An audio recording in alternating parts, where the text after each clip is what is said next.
মাত্রই তো চেঞ্জ হলাম, একটু অপেক্ষা করো, সামনে তো আরো চমক দেখানো বাকি।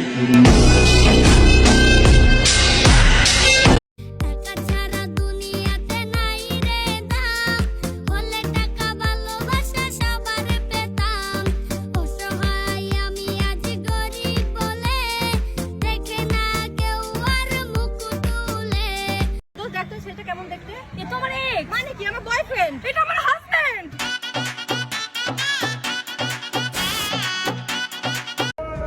বন্ধু, চাইলে তুই আমার মতো 1000টা বন্ধু পাবি, কিন্তু আমার মতো একটাও পাবি না।